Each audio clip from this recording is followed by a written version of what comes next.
Bonjour, donc moi je suis le docteur Sylvie Giraud, je suis médecin nucléaire à l'Institut de cancérologie de l'Ouest et donc on m'a demandé de vous faire une présentation sur la désescalade thérapeutique dans la prise en charge des cancers thyroïdiens et je pense que ma présentation va rappeler des souvenirs à Madame la Présidente. Alors, comment ça marche? Donc, avant de parler de désescalade et de thérapeutique en cancer de la thyroïde, j'ai refait un petit point sur la prise en charge globale du cancer de la thyroïde. Donc, pour prendre en charge un cancer de la thyroïde, j'ai envie de dire qu'il y a trois étapes principales. D'abord, la chirurgie qui va nous amener au diagnostic histologique de cancer de la thyroïde. Derrière, le fameux traitement à l'iode et enfin la surveillance. La chirurgie, il faut quand même avouer que c'est l'étape clé dans la prise en charge du cancer de la thyroïde et qu'elle guérit la grande majorité des cancers de la thyroïde. Historiquement, et je vais remonter aux années 90 et avant, tout cancer de la thyroïde était forcément traité par thyroïdectomie totale, plus ou moins curage ganglionnaire. C'est-à-dire que si pour une raison X ou Y, on vous enlevait un lobe de la thyroïde et qu'on tombait sur un petit cancer de 1-2 mm, et ben, vous rentriez dans la voie royale de vous avez un cancer de la thyroïde, donc on reprend une chirurgie totale et derrière le traitement à l'iode. Euh, S'il n'y a pas de thyroïdectomie totale, on ne pourra pas faire de traitement à l'iode, on ne fera pas de traitement à l'iode sur un lobe thyroïdien restant. Ça ne fonctionne pas et c'est surtout extrêmement désagréable pour le patient. Donc l'iode 131, pourquoi, pour qui et comment, histoire de savoir de quoi on parle. Donc l'iode et la thyroïde, pourquoi? Mais d'abord, dans l'organisme, l'iode est indispensable à la synthèse des hormones thyroïdiennes et c'est à peu près tout. C'est-à-dire que ça sert à pas grand-chose d'autre dans l'organisme qu'à la synthèse des hormones thyroïdiennes. Ce qui implique que quand on donne de l'iode, soit elle est captée par la thyroïde pour synthétiser des hormones thyroïdiennes, soit elle est éliminée essentiellement par les urines, mais également un peu dans les selles, la salive, la sueur. Et on a la chance de disposer d'un certain nombre d'isotopes radioactifs de l'iode. Donc, pour le diagnostic, on va utiliser l'iode 123 et pour la thérapie, l'iode 131. Donc, l'iode dans le cancer de la thyroïde, à quoi ça sert? Ça sert d'abord et avant tout à éliminer le tissu thyroïdien résiduel post-chirurgical. Je vous rappelle que la thyroïde est en position cervicale antérieure, qu'elle est collée au larynx, à la partie supérieure de la trachée, avec les nerfs récurrents, donc les nerfs des cordes vocales qui passent derrière. Donc, chirurgicalement parlant, c'est quand même très compliqué d'enlever complètement tout le tissu thyroïdien. Donc, l'objectif, c'est clairement ce qu'on appelle, nous, dans notre jargon, l'ablation. Ce qu'on veut, c'est éliminer le tissu thyroïdien normal qui reste après la chirurgie et éventuellement, s'il y a un petit microcarcinome dedans qui reste, l'éliminer au passage. Le deuxième objectif, c'est de faire un bilan d'extension de la maladie, puisqu'en fait, avec l'iode qu'on va administrer au patient, on va faire une imagerie corps entier. Et donc, ça permet d'éventuellement de dépister et de diagnostiquer des métastases du cancer de la thyroïde. Et enfin, en cas de métastase, de les traiter. Donc, quelques petites images. Vous avez donc ici deux imageries de scintigraphie corps entier à l'iode. Donc, de la tête aux pieds, de face, de dos. La même chose ici. Et donc, sur cette première série d'images, c'est un patient en post-chirurgie où on voit qu'il y a une fixation cervicale antérieure qui correspond au reliquat de tissu thyroïdien que l'on veut éliminer. Et sur l'image ici, c'est une scintigraphie de contrôle, donc à distance du traitement à l'iode, où on voit qu'il n'y a plus, qu'on a réussi à éliminer le tissu thyroïdien résiduel et on a ce qu'on appelle toujours dans notre jargon une carte blanche, une scintigraphie blanche. Quand on enlève la fixation thyroïdienne, ben, on voit que l'iode dans l'organisme, il n'y a pas grand-chose. Il y en a un peu dans les glandes salivaires ici, dans l'estomac, dans le tube digestif et dans la vessie. Donc, deuxième preuve par l'image, faire un bilan d'extension de la maladie. Ben, de temps en temps, on a des mauvaises surprises. Donc ça, c'est un premier petit cas clinique que je voulais vous montrer. Une jeune patiente de 40 ans qui venait pour un premier traitement par 100 millicuries d'iode 131. C'était un carcinome vésiculaire de 2 cm, rien de, a priori, d'extraordinaire. Et puis, on a eu la mauvaise surprise lors du traitement à l'iode de se rendre compte qu'il y avait 3 foyers ici, avec une thyroglobuline à 37, qui correspondent à des localisations osseuses, infraradiologiques. Donc, je vous ai remis ici les images. Donc, ça, c'est l'image d'iode, le scanner de repérage, la superposition des deux images. Donc, on voit que le foyer ici très intense, il correspond au corps vertébral de cette vertèbre qui est L3. Dans un autre plan de coupe, on voit vraiment sur les images scanographiques, c'est un aspect parfaitement normal. On ne voit pas, c'est ce qu'on appelle des lésions infraradiologiques. Et donc, la même chose ici au niveau de l'extrémité de son fémur droit et ici au niveau de son omoplate droit. Et donc, le traitement de ces métastases, eh ben, je vais rester toujours avec cette charmante jeune femme qu'on a revue 6-8 mois plus tard pour un deuxième traitement par 100 millicuries d'iode 131, où sur le corps entier, ben, franchement, par rapport à l'initial, on voit plus grand-chose. On a les fixations physiologiques avec l'estomac de manière très intense. Et quand on remet les images en couple, la seule qui garde une toute petite fixation résiduelle, c'est ici au niveau de L3. Et quand on regarde l'image scanographique en regard, ben on voit que là, il y a une petite condensation qui est apparue, qui correspond en fait à une cicatrisation de la lésion. Donc voilà, c'était il y a 10 ans et cette patiente va parfaitement bien.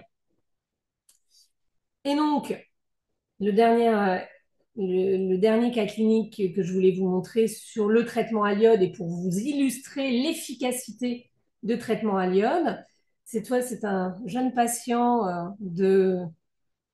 pris en charge par M. Rodien,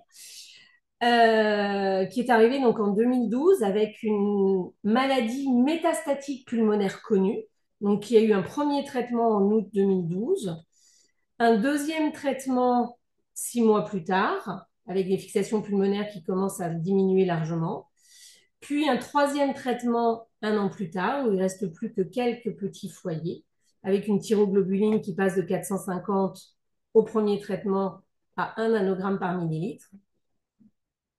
Et enfin, le quatrième traitement, à 2 ans de la prise en charge initiale, avec une scintigraphie blanche. La seule chose qu'on voit, et c'est ce qu'on voit de manière non exceptionnelle chez les patients qui ont plusieurs traitements, c'est une fixation thymique qui est physiologique.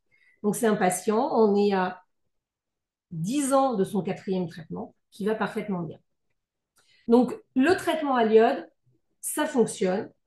Alors, c'est toujours pareil en médecine, c'est pas du 100%, mais on a, avec ce vieux traitement, puisque le traitement à l'iode, les premiers traitements, c'est fin des années 40, début des années 50, un traitement qui est potentiellement extrêmement efficace. Donc, pour rentrer dans le vif du sujet de la désescalade thérapeutique, l'iode 131 pour qui? Eh bien, dans les années 90, c'était pour tout le monde. À partir du moment où vous aviez un diagnostic de cancer différencié de la thyroïde, même le micro-cancer de diagnostic fortuit, vous aviez une thyroïdectomie totale et vous aviez votre dose d'iode. Aujourd'hui, on va y revenir beaucoup moins. Donc, dans les années 90, comment ça se passait? Eh bien, quelle que soit la taille du cancer, vous aviez droit à votre traitement à l'iode, dose standard, 100 millicuries d'iode 131. Et pour avoir une bonne captation de l'iode par le tissu thyroïdien résiduel, il faut qu'on ait une TSH élevée. Et à l'époque, la seule solution pour avoir une TSH élevée, c'était d'arrêter la L-tyroxine. Donc, toujours dans notre vocabulaire, on parle de sevrage, de défrénation hypophysaire. En pratique, on mettait les patients en hypothyroïdie, on arrêtait la L-tyroxine. Donc la L-tyroxine, on l'arrêtait 5 semaines avant la date du traitement à l'iode. L'objectif, c'était d'avoir une TSH au moins supérieure à 20 le jour de l'administration de l'iode thérapeutique. La semaine d'avant, les patients venaient dans le service de médecine nucléaire, on les voyait en consultation, on faisait une scintigraphie à dose traceuse pour essayer de savoir un petit peu où on allait mettre les pieds. Donc on donnait une toute petite dose d'iode, 1 à 2 millicuries, et on faisait une scintigraphie 48 heures plus tard, et on dogeait la thyroglobuline. Et donc la semaine suivante, le patient était hospitalisé pour ses 100 millicuries d'iode 131. En fonction des services et des disponibilités de chambre, la durée d'hospitalisation, c'était de 3 à 5 jours. Le jour de la sortie, on faisait la scintigraphie post-thérapeutique, on reprenait le lévothyrox, et donc on se retrouvait avec au minimum une interruption de 6 semaines de L-thyroxine, et puis après, il fallait remonter tout doucement la pente de l'hypothyroïdie. Donc ça, c'était le traitement. Mais il y avait le deuxième effet qui se coule, la surveillance. Et rebelote, à 6 mois, à 2 ans, à 5 ans, on arrête le lévothyrox, on vous renvoie en médecine nucléaire pour faire une scintigraphie diagnostique à 5 millicuries d'iode 131, on fait un dosage de thyroglobuline, et puis bon, bah là quand même on n'était pas trop joueurs, c'est-à-dire que s'il restait un tout petit truc sur la scintigraphie ou si la thyroglobuline, elle montait un petit peu à 1, vous étiez déjà en hypothyroïdie, donc on faisait très facilement un deuxième traitement, voire un troisième. C'est pour ça qu'à cette période, beaucoup de patients avaient très facilement 2 traitements à l'iode, parce que quand on venait pour la surveillance et qu'on avait la moindre petite anomalie, on ne jouait pas à se dire non mais c'est pas grave, on va recontrôler dans 6 mois et on verra si dans 6 mois il faut vraiment donner la dose. Donc on avait effectivement la dose un peu plus facile. Début de la désescalade, début des années 2000. La première désescalade qu'on a eue, qui est une toute petite désescalade, mais qui n'était pas négligeable, c'est qu'on a arrêté de faire la scintigraphie à dose traceuse avant le traitement à l'iode, puisque on s'est rendu compte qu'il y avait probablement un effet stunning. Donc stunning, c'est sidération, et que de donner une toute petite dose d'iode diminuait la fixation de la dose thérapeutique, donc potentiellement pouvait diminuer un peu l'efficacité de cette dose. Ce que ça a apporté aux patients, ben, c'est comme on ne faisait pas la scintigraphie, ils gagnaient un trajet, un aller-retour en médecine nucléaire. Alors ça peut paraître un peu anecdotique, mais quand on habite à 100 km, ce n'est pas complètement négligeable. Mais surtout, la vraie révolution, c'est ça, l'arrivée du thyrogène. Le thyrogène, qu'est-ce que c'est? C'est de la TSH de synthèse recombinante euh, qui est sous forme injectable. Donc, on fait 2 injections à 24 heures d'intervalle. Et donc, on n'arrête plus la L-thyroxine. On ne met plus les patients en hypothyroïdie. Donc, on a un gain majeur en qualité de vie des patients pour le traitement, mais également pour la surveillance. Et en fait, progressivement, dans la surveillance, et bien, avec les tests au thyrogène, on s'est rendu compte que la scintigraphie diagnostique n'apportait pas grand-chose. Et donc, rapidement, progressivement, on a arrêté de faire des scintigraphies diagnostiques au profit d'un simple test au thyrogène en ambulatoire. Donc ça, clairement, ça a été en termes de une vraie révolution dans la prise en charge des cancers de la thyroïde. Et puis est arrivée fin des années 2000, début des années 2010, la fameuse étude estimable qui a été designée par nos chers confrères de l'IGR, où on a comparé 4 bras.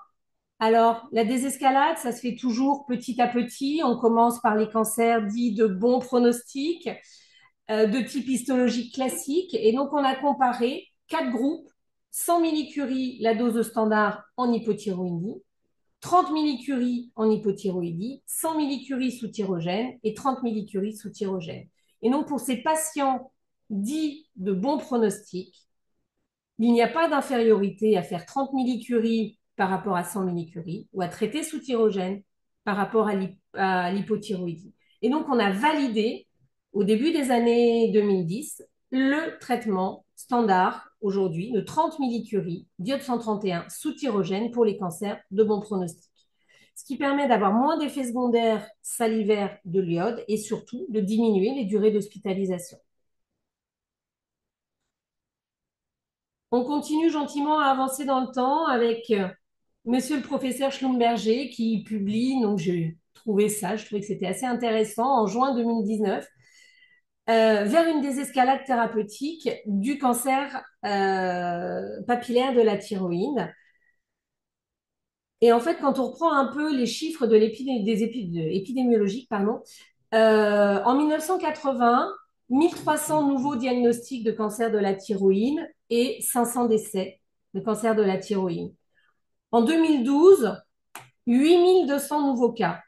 Monsieur Rodien vous a montré les courbes qui sont d'incidence, en fait, qui sont dues au surdiagnostic des cancers de la thyroïde. Et donc, en parallèle, en 2014, 400 décès par cancer de la thyroïde, 20% de moins qu'en 1980. Et donc, clairement, on se rend compte qu'on surtraite les cancers d'excellents pronostics. Et donc, en parallèle, on va avoir une désescalade chirurgicale, c'est-à-dire que la découverte fortuite sur une chirurgie partielle, quand on enlève un seul lobe pour un gros nodule, d'un petit cancer de moins de 1 centimètre, on va la plupart du temps statuer à pas de reprise chirurgicale systématique, donc pas de traitement à l'iode et surveillance échographique du lobe restant avec une surveillance comme si apparition de nodules comme tout patient qui a un nodule de la thyroïde. Et l'étude estimable 2 qui a évalué l'escalade de l'iode, alors toujours dans les bons pronostics, donc pour les cancers de moins de 2 centimètres, N0, donc avec curage ganglionnaire sans atteinte ganglionnaire, ou NX, pas de curage ganglionnaire, surveillance versus 30 millicuries d'iode 131 sous thyroxène. Et là encore, pas d'infériorité à la surveillance pour les tumeurs inférieures ou égales à 2 centimètres. Et donc aujourd'hui, les essais en cours de désescalade, estimable 3, cette fois c'est un essai de désescalade chirurgicale où quand on a un diagnostic préopératoire de très probable cancer, on randomise les patients en curage central ou pas de curage central et surveillance à suivre.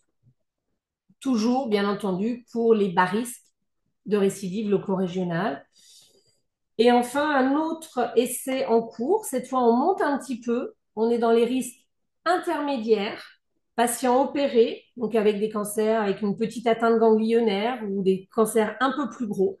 Donc, dans notre classification dit de risque intermédiaire, où on fait soit un traitement d'emblée par 100 millicuries d'iode 131, soit une stratégie de surveillance avec le taux de thyroglobuline et une scintigraphie diagnostique pour voir si on a vraiment une indication formelle à faire de l'iode ou pas.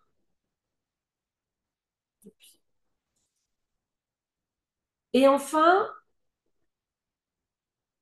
on ne se refait pas, on est médecin nucléaire. Donc, dans notre petit milieu de la médecine nucléaire, il y a 2 ans, on a eu nos confrères de la physique médicale et du groupe de radioprotection de la Société française de médecine nucléaire qui se sont un peu penchés sur les consignes d'éviction de l'entourage à donner aux patients. Donc, ils ont fait un tableur Excel basé sur des mesures de débit de dose fait aux patients et surtout d'évaluation. Est-ce que je peux basculer sur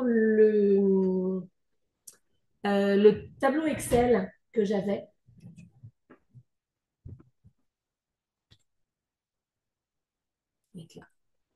Voilà. Donc, ça se présente comme ça, où c'est un petit tableau Excel, où vous choisissez ici, donc c'est pour les médecins nucléaires, hein, donc il y a plusieurs radioéléments possibles. Donc, l'iode 131 qui va nous intéresser, avec différents niveaux de fixation. Donc, le cas le plus simple d'un cancer opéré, a priori sans métastase. Donc, on met un taux de fixation à 0%. Le débit de dose à la sortie de la chambre, donc on mesure le débit de dose. Alors, en étant très pessimiste, on est à 20 microsieverts par heure. J'ai mis une taille d'1,70 m pour le patient. Et ici, vous avez un tableau qui vous donne les jours de restriction et de consignes de radioprotection pour l'entourage. Non, ça marchait. Ça marche pas, c'est même après. Non, mais ça marchait en fait. Oups, je recommence. On peut recommencer. Oups. Si vous me redonnez. Donc, iode.